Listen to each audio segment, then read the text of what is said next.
نیز وہ مسلمان عورت بھی جو اپنے آپ کو نبی کے لیے ہبہ کر دے اور نبی اس کو نکاح میں لینا چاہے، یہ رعایت صرف آپ کے لیے ہے، دوسرے مسلمانوں کو نہیں۔ ہم جانتے ہیں کہ ہم نے مومنوں پر ان کی بیویوں اور مقبوضہ کنیزوں کے بارے میں کیا فرض کیا ہے، اور آپ کو یہ رعایت اس لیے دی ہے کہ آپ پر کوئی تنگی نہ رہے، اللہ معاف کرنے والا اور رحم فرمانے والا ہے۔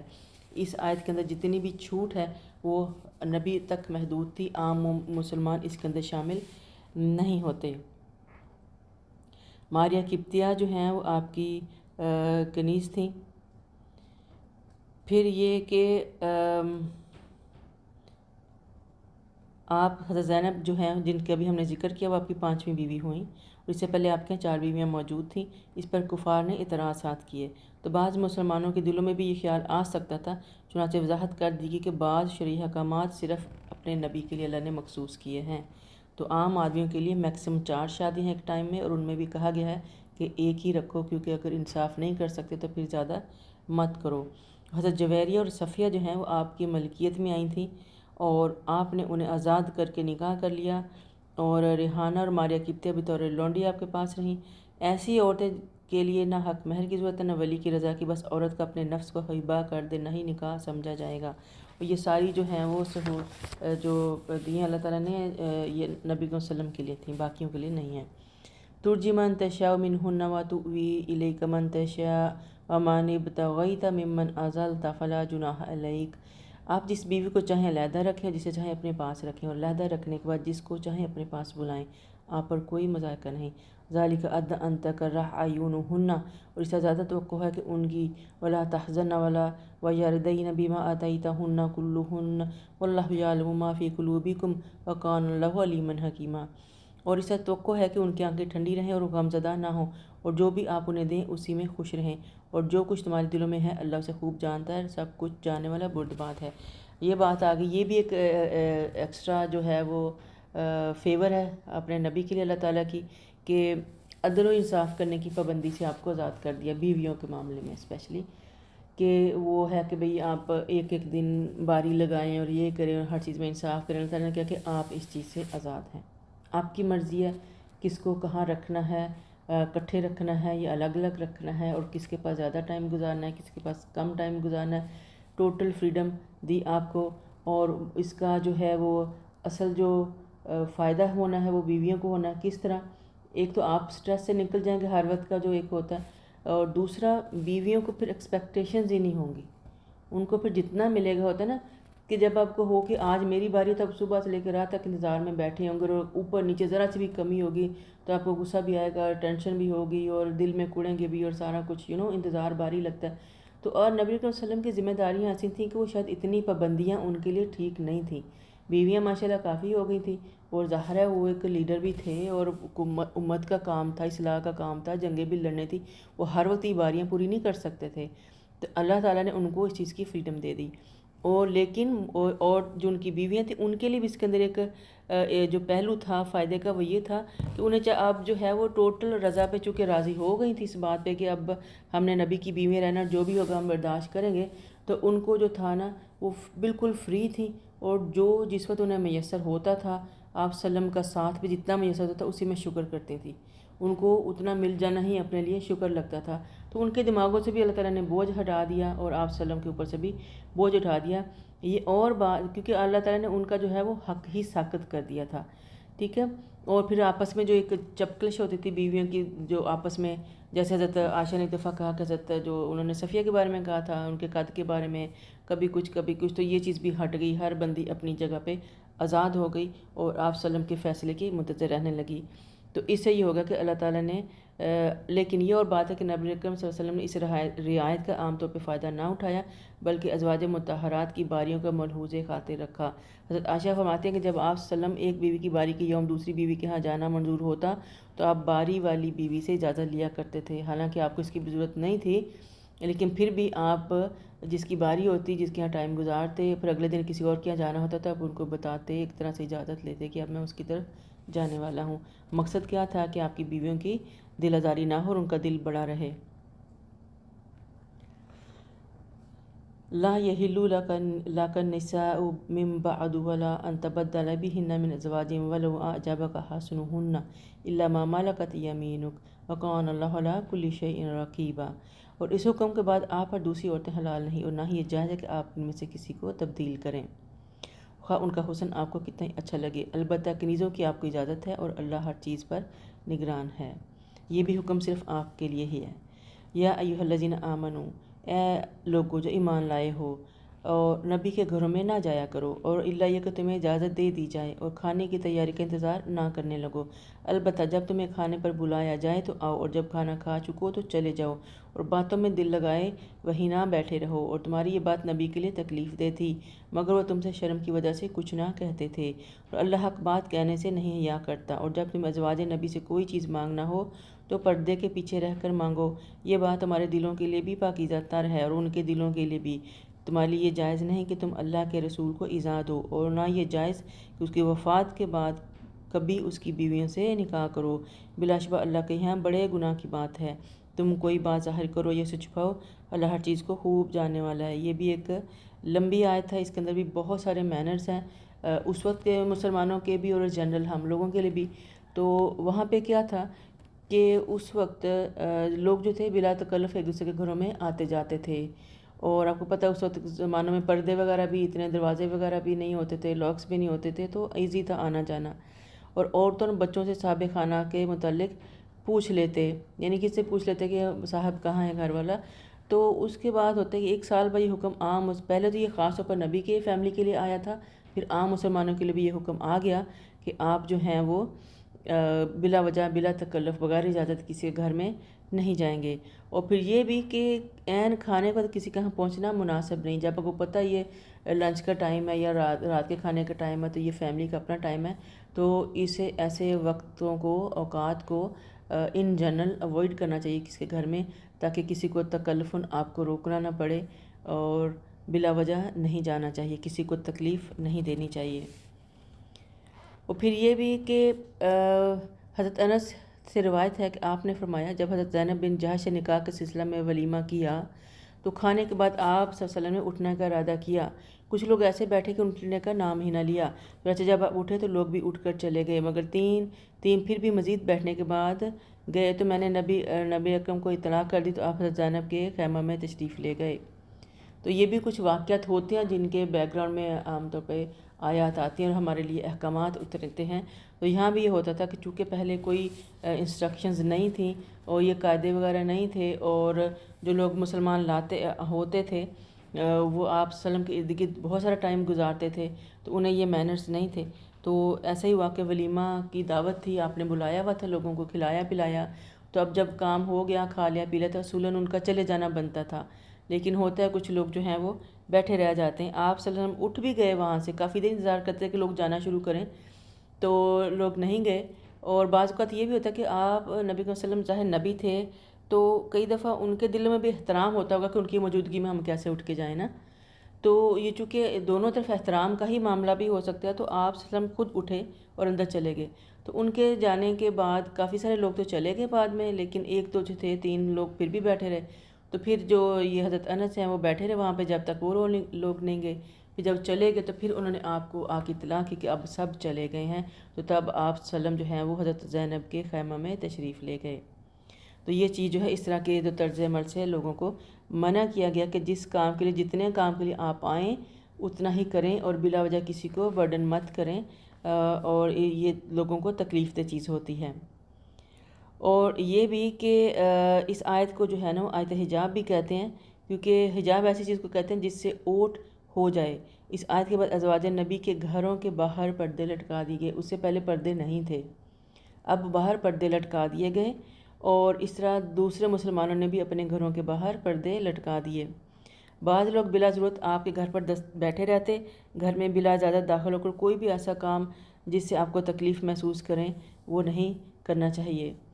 اور ازواج نبی کا مقام و مرتبہ معاشرے میں بہت بلند ہے، وہ امہات المومنین ہے، اور اس لیے اللہ تعالیٰ نے جب ان کو مائیں قرار دے دیا تو پھر امت کے کسی مرد کے لیے بھی حلال نہیں کہ ان سے شادی کریں یا سوچیں، کیونکہ اس معاشرے میں خاص طور پہ بیوہ سے شادی امیجیٹلی لوگ کرتے تھے، یعنی بیوہ کو نہیں رہنے دیا جاتا تھا بالکل ہی ابینڈن، تو ان کو فوراً ان کی شادی کی فکر ہوتی تھی۔ تو آپ صلی اللہ علیہ وسلم جب فوت ہوئے تھے، ماشاءاللہ آپ کی 9 بیویاں تھیں، تو لیکن اللہ تعالیٰ نے ان کو قوم کی امت کی مائیں قرار دیا، اور وہ ماں کے رتبے پر ہی رہیں ساری امت کے مردوں کے لیے، اور ان کا ماں کی طرح ہی خیال رکھا گیا ان کے بعد بھی، کیونکہ اللہ تعالیٰ نے ان سے نکاح کرنا منع کر دیا تھا، اور اللہ کے ہاں یہ بڑے ہی گناہ کی بات ہے۔ اور تم کوئی بات ظاہر کرو یا چھپاؤ، اللہ ہر چیز کو خوب جاننے والا ہے۔ اور یہ بھی کہ پردہ جو ہے وہ دلوں کی پاکیزگی کا باعث ہوتا ہے، اور بہت سے لوگوں کو دلوں کی پاکیزگی کا جو دعویٰ کرتے ہیں کہ دل، تو آج کل بھی یہ بڑی بحثیں چلتی ہیں نا کہ بھئی ہمارے دل صاف ہے، ہمارے دل پاک ہیں، ہمیں کیا فرق پڑتا ہے کہ ہم پردہ کرتے ہیں نہیں کرتے،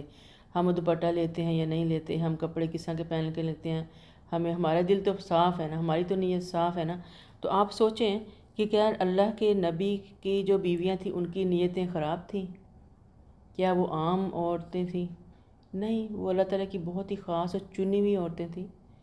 اور وہ نبی صلی اللہ علیہ وسلم کے ساتھ انتہائی مشکل حالات میں گزارا کر رہی تھیں، تو اللہ تعالیٰ نے ان کے لیے بھی پردے کا حکم دیا تھا۔ اور پھر آپ لوگ کون سے حیا کے اور کون سے ایمان کے دعوے کرتے ہیں؟ کیا ہے آپ کے دل میں؟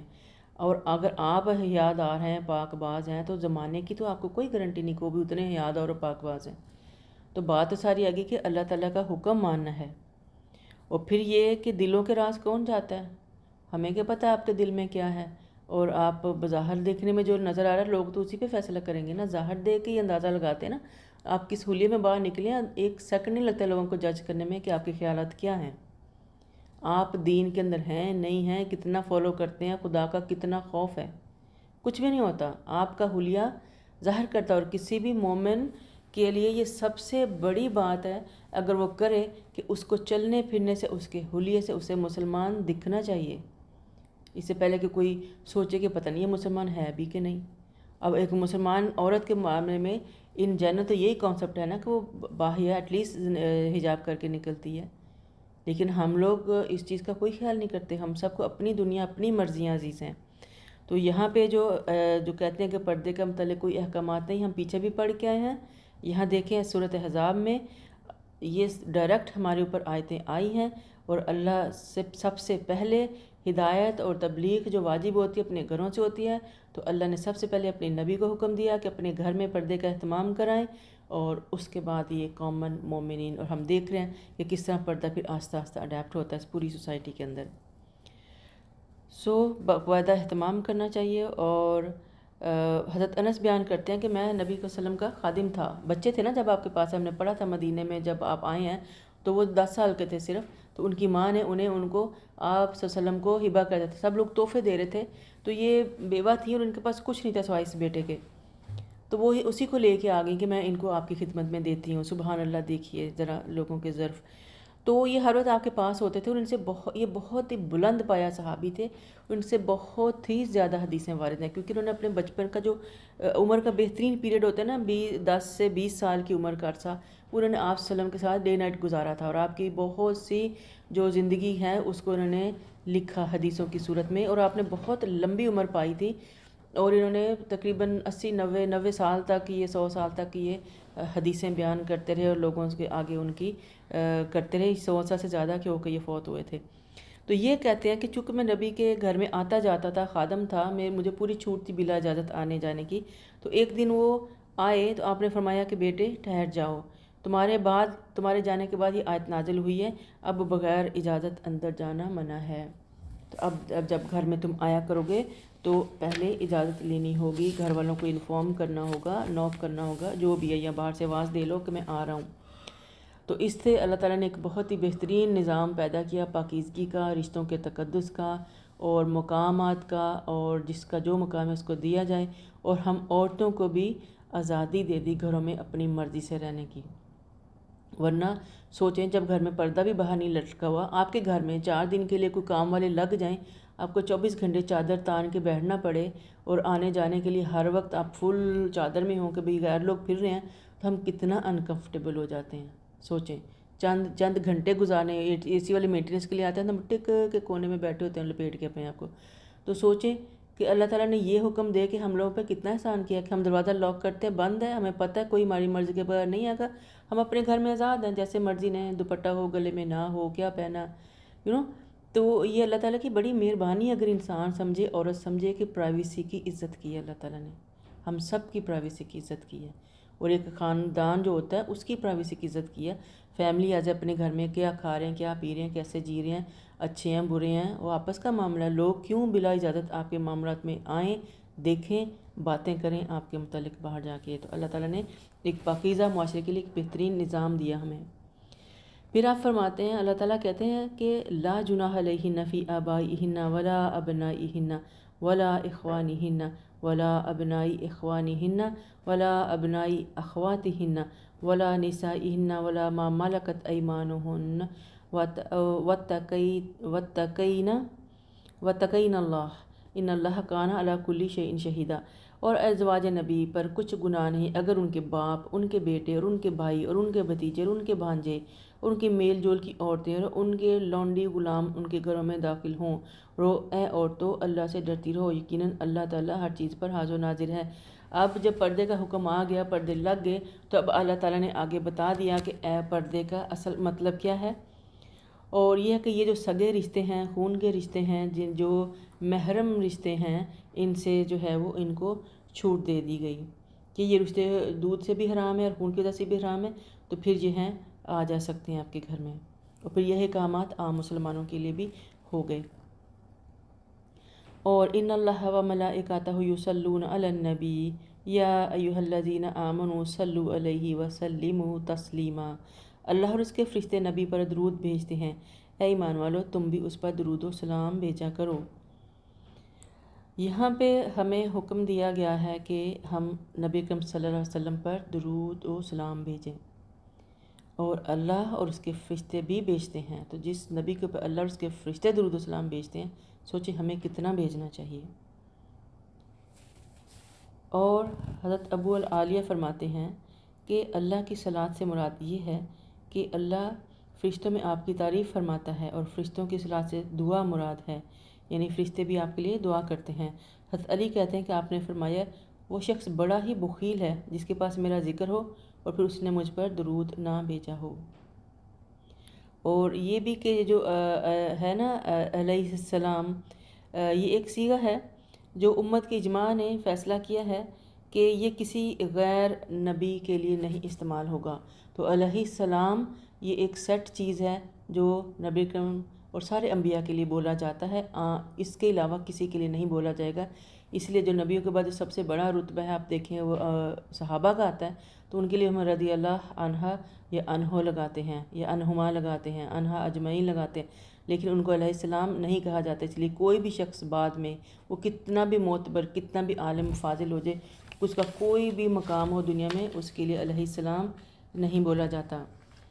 اور پھر درود شریف کے بارے میں آتا ہے کہ اللہ سبحانہ و تعالیٰ تو جو ہیں وہ رحمتیں نازل کرتے ہیں درود کے ذریعے آپ پر، اور اسے اندازہ ہوتا ہے کہ آپ کا مقام ان کی نظر میں کتنا بلند ہے۔ اور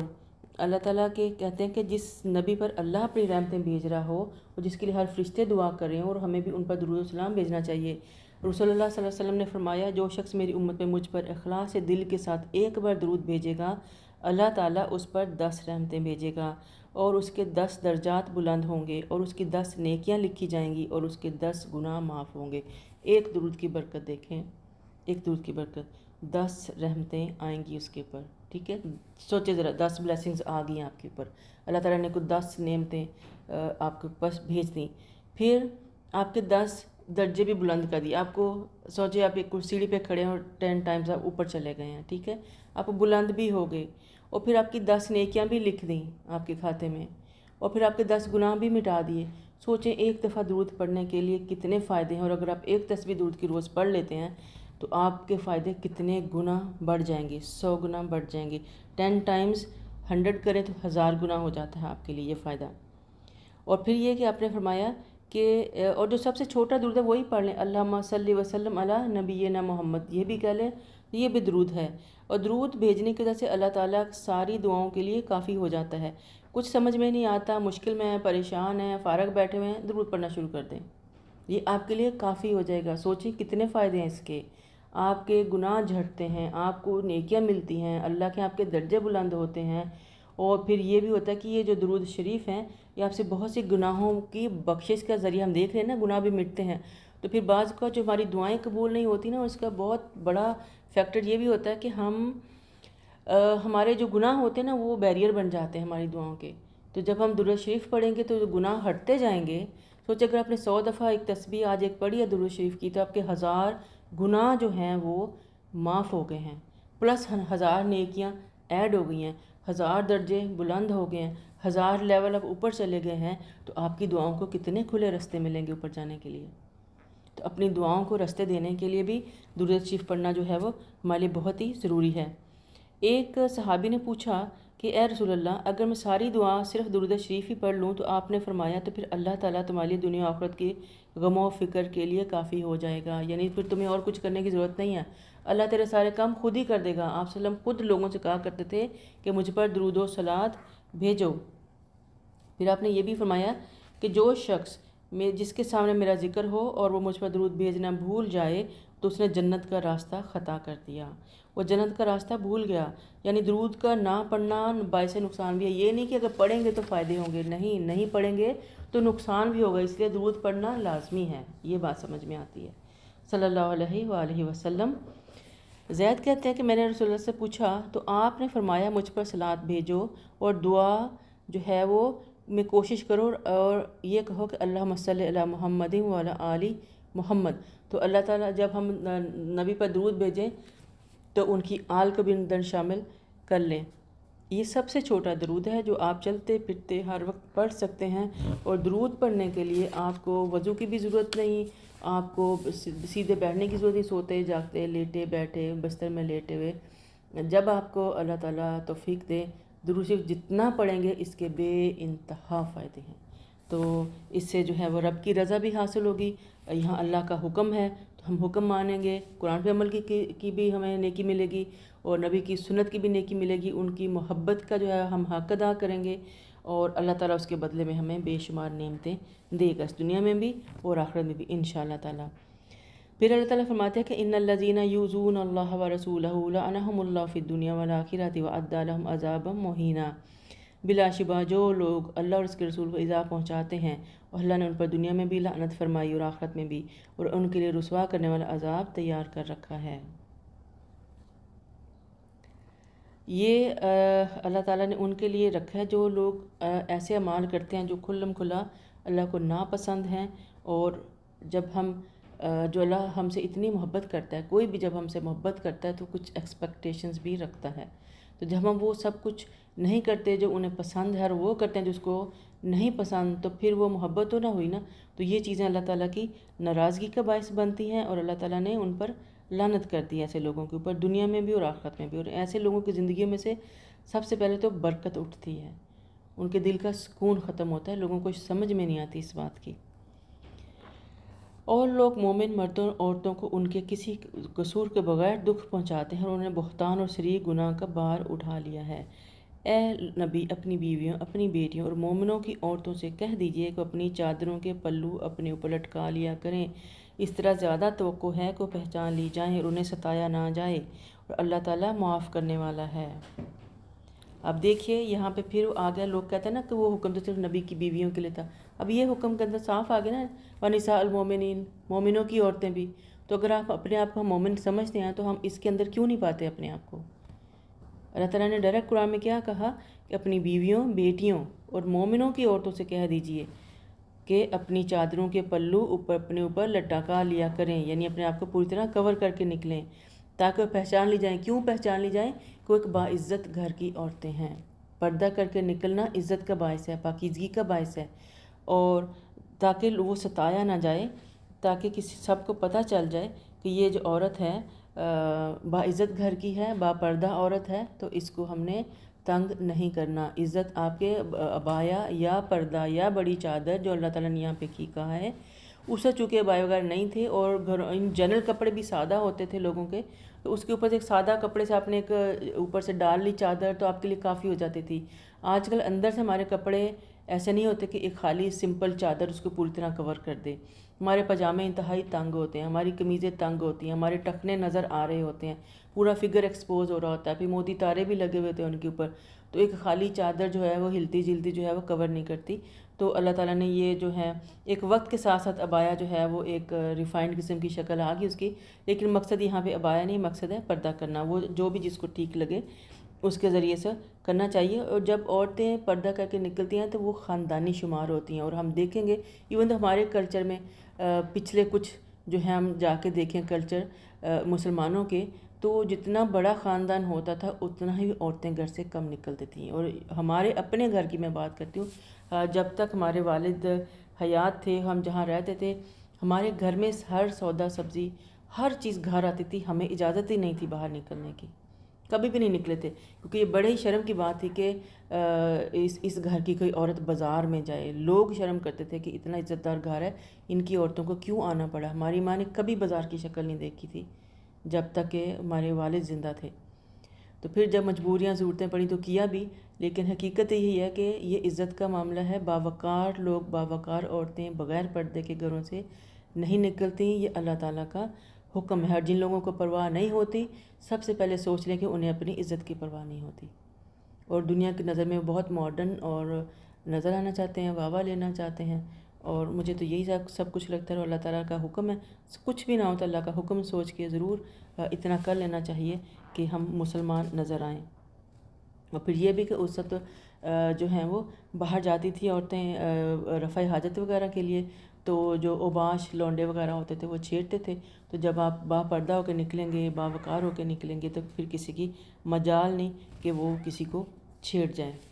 اس طرح یہ سدباب کیا گیا عورت کی حیا کو جو ہے وہ اللہ تعالیٰ نے ایک پردے کے ذریعے اس کو محفوظ کر دیا گیا. اور پھر یہ کہ پورا کا پورا جو ہے وہ انسان اس میں چھپ جاتا ہے. اور یہ کہ عورت کی جو ہے وہ زینت ہے اس کو بھی چھپا کے نکلنا چاہیے. اور یہ بھی کہ جو عبایا یا چادر آپ نے لی ہے وہ ڈھیلی ڈالی ہو، اور کوشش کریں کہ وہ سمپل، بہت زیادہ موتی تارے نہ لگے ہوئے ہوں اس کے اوپر، تاکہ پھر وہ اٹریکشن کا باعث نہ بن جائے. تو یہاں آگا کہ اپنی بیوی سے کہ اپنے اوپر لٹکا لیا کریں، چادروں کو پھیلا لیا کریں.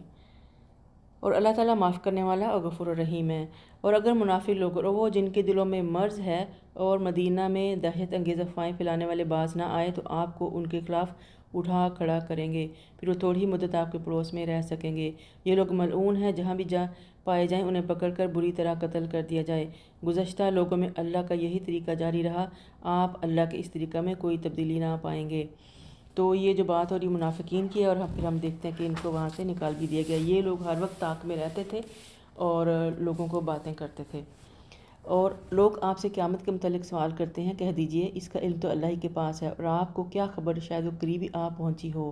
اللہ تعالیٰ نے یقیناً کافروں پر لعنت کی ہے، اور ان کے لیے بھڑکتی ہوئی جہنم تیار ہے جس میں وہ ہمیشہ رہیں گے، اور کوئی اپنا حامی و مددگار نہ پائیں گے. جس دن ان کے چہرے آگ میں الٹ پلٹ کیے جائیں گے، وہ کہیں گے اے کاش ہم نے اللہ اور اس کے رسول کی اطاعت کی ہوتی. پھر وہ کہیں گے ہمارے رب، ہم نے اپنے سرداروں اور بڑوں کا حکم مانا تھا، انہوں نے ہمیں راہ حق سے بہکا دیا. اے رب ان پر دگنا عذاب کر، ان پر سخت لعنت کر. اے ایمان والو، ان لوگوں کی طرح نہ ہو جانا جنہوں نے موسیٰ کو تکلیف دی تھی، تو اللہ نے موسیٰ علیہ السلام کو ان کی بتائی ہوئی باتوں سے بری کر دیا، بنائی ہوئی باتوں سے بری کر دیا، اور اللہ کے ہاں بڑی عزت والے تھے. اے ایمان والو، اللہ سے ڈرو اور بات سیدھی کیا کرو، اور اس طرح اللہ تمہارے اعمال کو درست کر دے گا اور تمہارے گناہ معاف کر دے گا. اور جس شخص نے اللہ اور اس کے رسول کی اطاعت کی تو اس نے بڑی ہی کامیابی حاصل کر لی. یہ جو آیتیں ہیں یہ خطبہ نکاح میں بھی آتی ہے. یہ والی آیت، اے ایمان والو یا ایھا الذین آمنوا اتقوا اللہ وقولوا قولا سدیدا یصلح لکم اعمالکم ویغفر لکم ذنوبکم ومن یطع اللہ ورسولہ فقد فاز فوزا عظیما. بیوٹیفل آیت ہے. تو اس میں کہا یہی گیا کہ آپس میں سیدھی بات کیا، گھما پھرا کے باتیں، چھپا کے باتیں، جھوٹ باتیں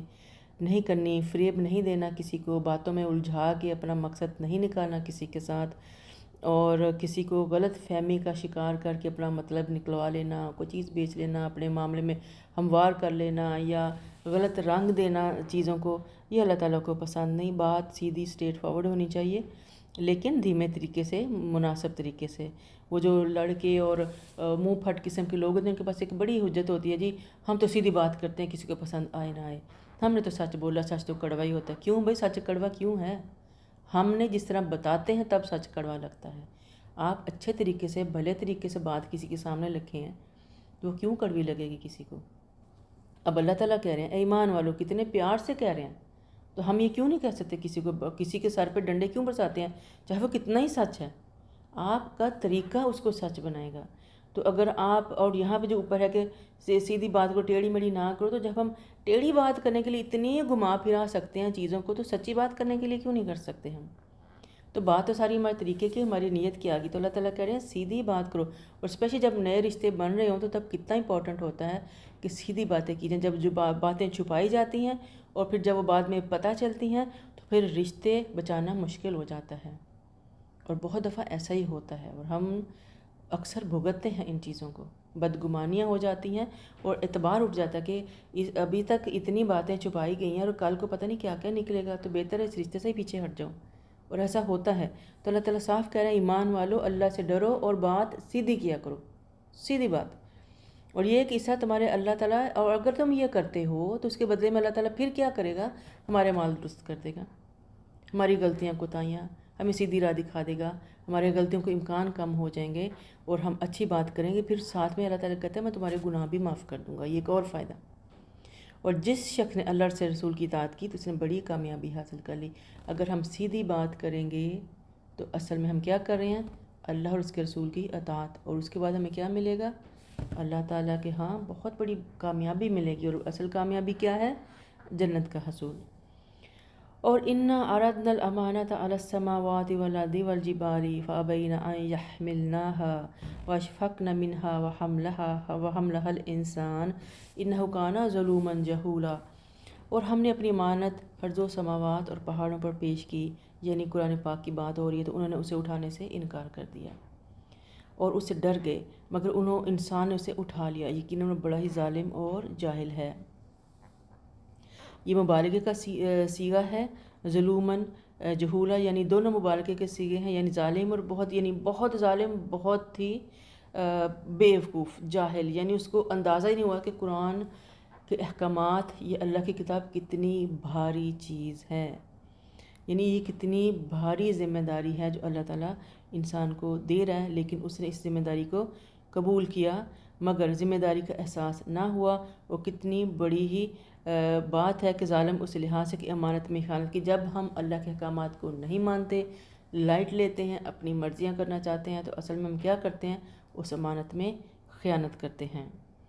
اور اس ذمہ داری کو قبول کرنے کا لازمی نتیجہ یہی تھا کہ کچھ لوگ اسلام لے آئے اور ایمان و تقویٰ کی راہ پر چلے، اور کچھ کفر اور شرک اور نفاق کی راہ لی. اور اللہ تعالیٰ اب کیا کہتے ہیں کہ منافق مردوں، منافق عورتوں، مشرک مردوں، مشرک عورتوں کو سزا دے، اور مومن مردوں، مومن عورتوں پر مہربانی کرے، اور اللہ معاف کرنے والا ہے. یہ کتاب آنے کا مقصد کیا تھا؟ لوگوں کی چھانٹی ہو جائے کہ کون اچھا ہے اور کون برا ہے. جو اس کے مطابق چلے گا وہ اچھا ہے، جو نہیں چلے گا وہ برا ہے. Very simple.